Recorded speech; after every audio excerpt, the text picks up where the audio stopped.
Bem, agora trabalhando um indicador que é tempo médio entre falhas, né? Mean time between failures. Ele é um indicador também de uma abrangência muito grande. Ele é utilizado é, de forma mundialmente, tá? E ele tem uma perspectiva interessante que a gente vai estar comentando, né? Mas vamos entender um pouquinho dessa ideia, desse tempo médio, né? É como se eu analisasse aqui agora, né, quanto tempo demorou de uma falha a outra. Essa é a ideia do tempo médio entre falha, né? Eu tenho uma falha, quanto tempo em média vai demorar para eu ter uma outra falha, né? Então esse indicador me leva a essa conclusão, tá? Então, esse tempo médio entre falhas nada mais vai ser do que minha quantidade de itens, né, do meu número de itens vezes, né, o tempo total de operação. Então, eu tenho a quantidade de horas que todos os meus equipamentos que estão sendo gerenciados trabalharam, dividido pelo número total de falhas. Então, eu pego todo o tempo de funcionamento, divido por o número de falhas, então eu vou ter uma média de tempo entre as falhas, né? Então, vai me dizer mais ou menos de quanto em quanto tempo que eu vou ter uma falha. É claro que não vou conseguir talvez ter algo preciso, né? Porque é uma média, então pode ser que tenha falhas menores, mas eu tenho uma quantidade maior de tempo, né? Entre uma falha e outra, enfim. Mas eu consigo ter uma noção de quanto tempo eu consigo trabalhar com aqueles equipamentos sem que ele falhe, tá? E aí é interessante o seguinte, que aqui tem alguns indicadores que quanto menor, melhor, mas tem outros que quanto maior, melhor, né? Então, esse caso aqui é um que quanto maior for esse indicador, melhor, porque significa o quê? Que maior vai ser a quantidade de tempo funcionando até ter uma falha, né? Porque é o tempo médio entre falhas. Se eu tenho um maior indicador, quer dizer que eu consigo ter mais tempo funcionando aquele equipamento, tá? Então, nesse caso aqui, observem, isso é uma coisa que a gente tem que entender, não é sempre, se eu tenho uma meta, nesse caso aqui, interessante vai ser que eu fique acima da meta, tá? Pensem nessa perspectiva. Bem, análise do comportamento do equipamento diante das ações mantenedoras, né, é o que diz a ideia do tempo médio entre falhas. Se o valor do MTBF aqui, né, em inglês, né, mas enfim, aumentado significa que o número de intervenções corretivas vem diminuindo e, consequentemente, o total de horas disponíveis para a operação aumentando. Foi exatamente o que eu acabei de comentar, né? Se esse índice aumenta, significa que eu tenho mais horas desse equipamento operando. Então, maior índice nesse caso aqui, vejam, é bom, tá? Então aqui eu tenho um exemplo do tempo médio entre falhas de uma bomba centrífuga de um ano para o outro. Então eu observo aqui que eu consegui estabelecer alguns ajustes claros, né? Porque no meu primeiro ano de operação dessa bomba ela funcionava em média, vamos colocar aí 500 horas até acontecer uma falha, né? Agora, no ano 8 de utilização dessa mesma bomba, eu tenho 800 horas até que intervalo de uma falha para outra, né? Então, o que isso daqui, vamos pensar assim, quais conclusões eu posso chegar disso aqui?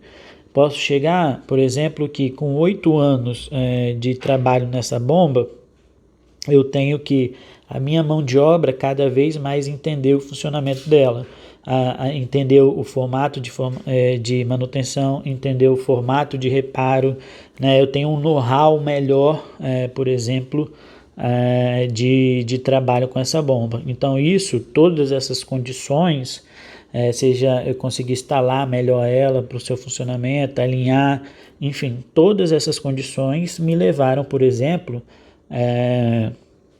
a ter um aumento do tempo médio entre falhas, que isso é bom, né? Novamente, antigamente não tinha 500 horas até falhar, no ano 8, 800 horas de uma falha para outra, então isso é bom, eu tenho mais tempo operando, né? Eu posso confiar nessa minha bomba por mais tempo, tá? Bem, aqui tem um exemplo um pouco para eu calcular, então vamos trabalhar aqui, ó, vamos ler.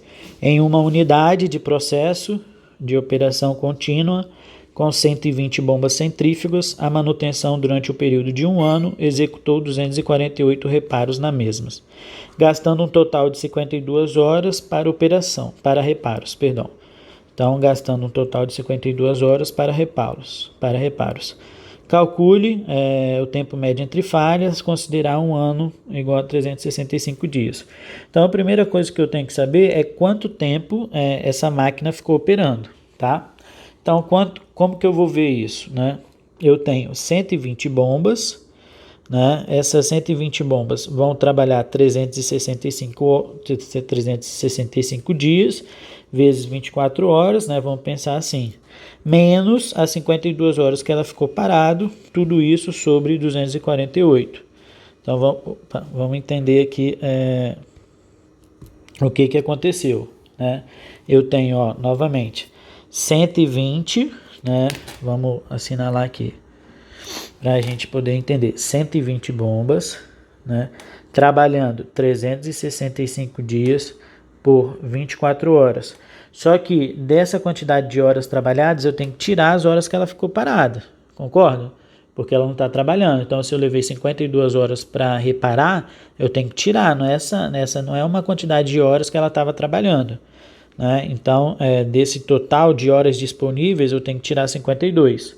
Né? Então, 365 vezes 24 me daria a possibilidade máxima dessas quantidades de horas trabalhando. Menos 52, porque ela ficou parada 52 horas, então eu tiro, multiplico isso por 120, que é a quantidade de bombas, e divido por 248, que é a quantidade de reparos, tá?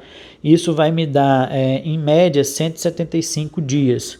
Então, o que eu tenho aqui? Que eu consigo trabalhar 175, a minha média, né, para ter uma falha, né? Então, esse é um indicador para esse exemplo. Bem, se eu quiser de um único item, né, acho que fica fácil fazer essa correlação. Eu vou dividir o tempo de bom funcionamento, né, o tempo que ele está operando, sobre o número de intervalos, né, o número de falhas, né? Peguei a quantidade de tempo que ele está operando, dividi pela quantidade de falhas. Aí, o que acontece? Só queria voltar aqui porque quando é um único item, é interessante que eu tenha um grande intervalo de tempo, né? Porque às vezes eu posso ter um intervalo baixo de tempo e tomar uma decisão precipitada quando eu tenho um único equipamento. Então, quando for um único equipamento, para o tempo médio entre falhas é melhor.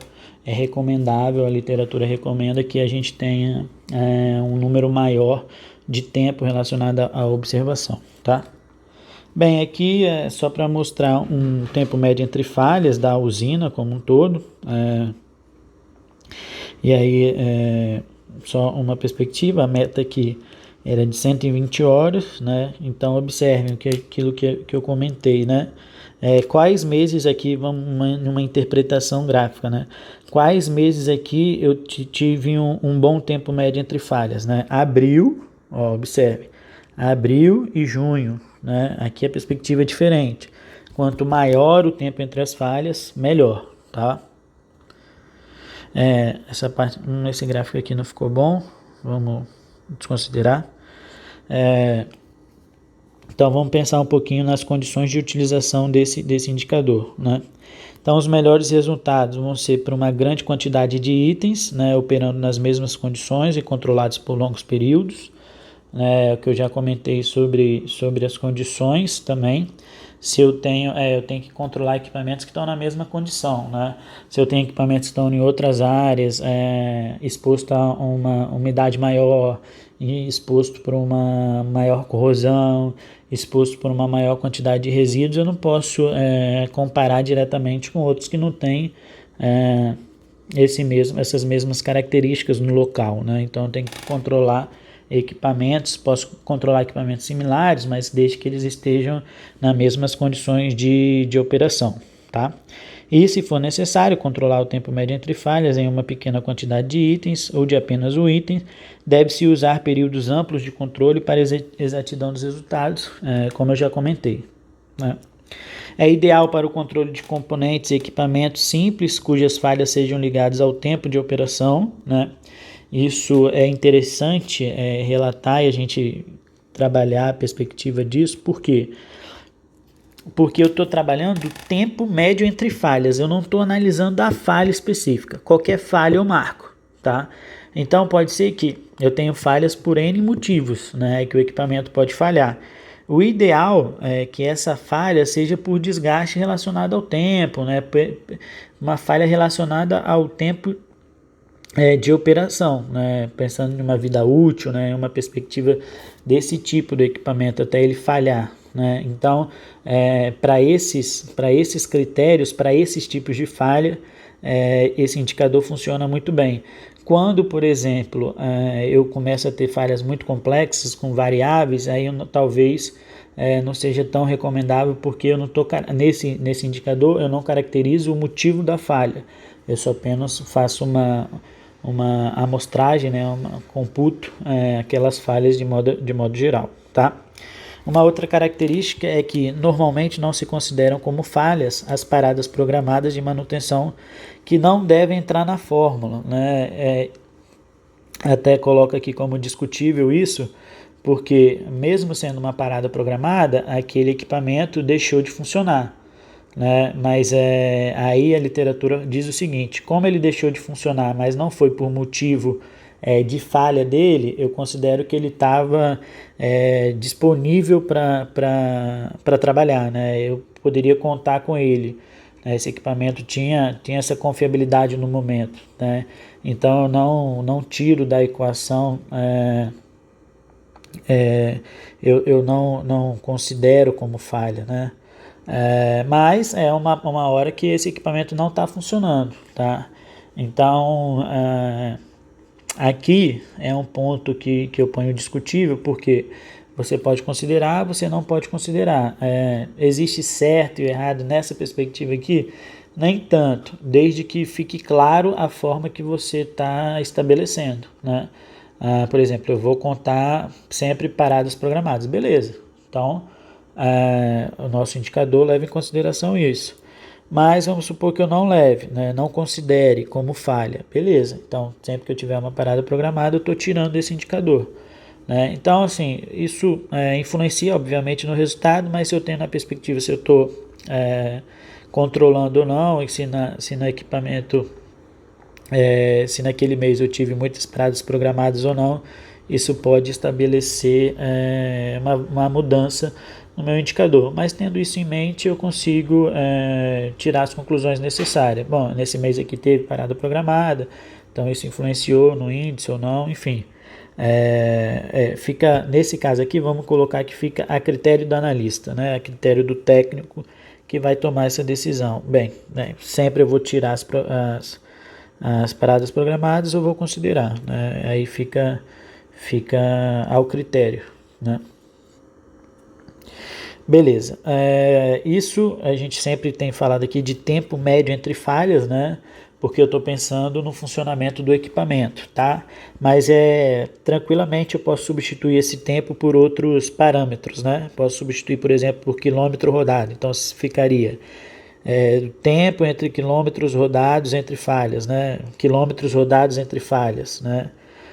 Quilometragem média entre falhas, enfim, depende só do parâmetro que eu quero monitorar, né, para saber, por exemplo, de quanto tempo teve uma falha, né, por exemplo, porque vamos pensar em automóveis, né, não é quanto tempo aquele automóvel ficou funcionando, normalmente é quantos quilômetros ele funcionou, né, e eu posso ter um outro parâmetro, né, quantos quilômetros até uma falha, o que a gente faz é quanto tempo até uma falha, ou enfim, algum outro parâmetro que queira mensurar até a falha, né? Pensando que tem que ser um parâmetro que relaciona ao serviço, né? Quilometragem, quantos quilômetros, obviamente, um caminhão rodou, um carro rodou, né? Quanto tempo quanto tempo a máquina ficou funcionando, pensando que numa indústria ela funciona de maneira ininterrupta, né? Então, esses parâmetros podem variar, mas a ideia é a mesma, tá?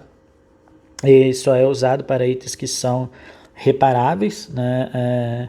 Porque você quebrou, né, teve uma falha, você conserta e coloca, né? Quando não é reparáveis, aí a perspectiva muda um pouquinho para tempo médio para falha, né? Porque se não teve reparo, ele falhou uma vez, vai substituir, aí é um outro equipamento, né? Então você não consegue ter um histórico desse equipamento, tá? Acho que é razoável pensar dessa maneira.